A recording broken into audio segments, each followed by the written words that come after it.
ସୁଦେବ ନନ୍ଦନ ମୋହି ଅଟେ ବସୁଦେବ। ସାକ୍ଷୀ ରଖି ଅନନ୍ତ ଆକାଶ, ସାକ୍ଷୀ ରଖି ଇନ୍ଦ୍ର ଚନ୍ଦ୍ର ବରୁଣ କୁବେର, ସାକ୍ଷୀ ରଖି ଦଶ ଦିଗପାଳ। କରିଛି ଶପଥ ମୋହି ମୋରି ଔରସରୁ ଦେବକୀର ଗର୍ଭରୁ ସମସ୍ତ ଜାତ ସନ୍ତାନକୁ ଅର୍ପଣ କରିବି ମୋହି ଭ୍ରାତା କଂସଙ୍କର ହସ୍ତେ।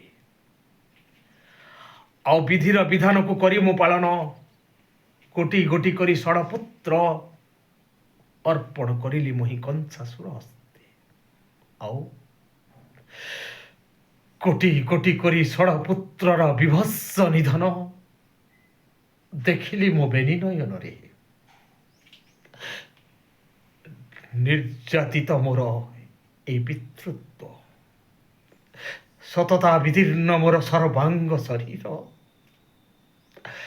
ଆଉ ସପ୍ତମ ପୁତ୍ର ଯେ ହୋଇଲା ଅଦୃଶ୍ୟ। ଆଉ ଏବେ ପୁଣି ଅଷ୍ଟମ ସନ୍ତାନ ରୂପେ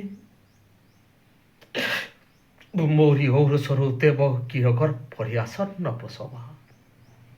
ଅଳ୍ପ ସମୟ ପରେ ଯେତେବେଳେ ଅଷ୍ଟମ ସନ୍ତାନ ହୋଇବ ଜନ୍ମ, ତେବେ ଶ୍ରବଣ ମାତ୍ରକେ କଂସାସୁର ଆସି ଟାଣି ନେବ ମୋରି ହସ୍ତରୁ, ଦର୍ପଣ ଶିଳାରେ କଚାଡ଼ି ମାରିବ ମୋର ସେହି ଅଷ୍ଟମ ସନ୍ତାନ।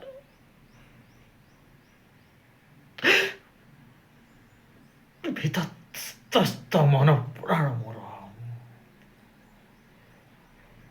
କିଏ କାହାର ଏ କଣ୍ଠସ୍ୱର? କିଏ ସେହି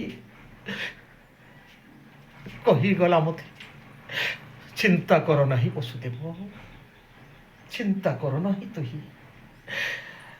ତୋରି ଔରସରୁ ଦେବକୀ ଗର୍ଭରୁ ଅଷ୍ଟମ ପୁତ୍ର ରୂପେ ଜନ୍ମ ନେବି ମୁହିଁ। ଶୁଣ ବସୁଦେବ, ପୁତ୍ର ଜନ୍ମ ହେଲା ମାତ୍ରେ ନ କରି ବିଳମ୍ବ, ପୁତ୍ରକୁ ଘେନିଯିବ ତମେ ଗୋପନଗ୍ର ମଧ୍ୟରେ। ଆଉ ସେଇ ସମୟରେ ଗୋପପୁରେ ନନ୍ଦ ଯଶୋଦାଙ୍କ କୋଳେ କନ୍ୟା ରତ୍ନ ହୋଇବ ଜନ୍ମ। ପୁତ୍ରକୁ ଅର୍ପଣ କରିବ ତମେ ଯଶୋଦାଙ୍କ କୋଳେ, ଆଉ ସଦ୍ୟଜାତ ଶିଶୁ କନ୍ୟାକୁ ଘେନି ଆସିବ ତମେ ମଥୁରା ନଗରୀ। ମନେ ରଖ ବସୁଦେବ, ଧର୍ମ ଯେତେବେଳେ ବିପାକ ବାହନେ ବ୍ୟର୍ଥ ଅର୍ଥେ ଧାଏ, ପୁଣ୍ୟର ଫଳ ଯେଦିନ ମ୍ଳାନ ପାପର ହୁଏ ଜୟ, ଭକ୍ତିର ମାର୍ଗ ଯେଦିନ ରୁଦ୍ଧ ଦେବତ୍ୱର ଅପମାନ, ଋଷିର ରକ୍ତ କଳୁଷିତ ହୁଏ ଆସକ୍ତିର ବଢ଼େ ମାନ, ସୃଷ୍ଟି ଯେତେବେଳେ ସ୍ରଷ୍ଟା ବିରୁଦ୍ଧେ ଅନ୍ୟାୟ ସମର ମାଗେ, ଧର୍ମ ସଂସ୍ଥାପନାର୍ଥାୟ ସମ୍ଭବାମି ଯୁଗେ ଯୁଗେ। କି କାହାରି କଣ୍ଠସ୍ୱର?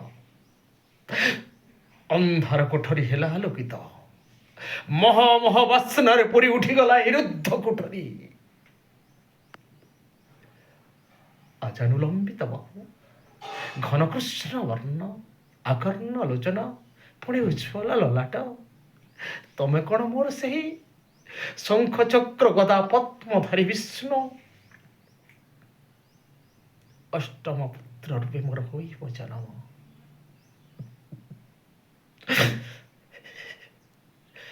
ହେ ବିଶ୍ୱନିୟନ୍ତା, ତବ ମୋର ବାଂଶା କରିବାକୁ ପୂର୍ଣ୍ଣ। ନିଶ୍ଚୟ ନିଶାର୍ଥ ରଜନୀରେ, ବର୍ଷଣ ମୁଖରିତ ରଜନୀରେ ସଦ୍ୟଜାତ ପୁତ୍ରଙ୍କୁ ଘେରି ଯିବି ଗୋପପୁର ମଧ୍ୟରେ। ଏଇ ଥିଲା ମୋର ଏଇ ବିଶ୍ୱ ପ୍ରସିଦ୍ଧ ବରଗଡ଼ ଧନୁଯାତ୍ରାର ଚୟନ ପ୍ରକ୍ରିୟାର ଏକ ସଂଳାପ। ଆଉ ଯେଉଁ ସଂଳାପଟିକୁ ଜଜ୍ମାନଙ୍କର ଚିନ୍ତାଧାରା ଭିତରେ ମୁଁ ଚୟନ ହେଇଛି ଏବଂ ସମସ୍ତଙ୍କୁ ମୋର ଅନ୍ତରର ଗଭୀରତମ ପ୍ରଦେଶରୁ ପ୍ରଣାମ ଜଣାଉଛି ଏବଂ ସମସ୍ତଙ୍କର ଆଶୀର୍ବାଦ କାମନା କରୁଛି।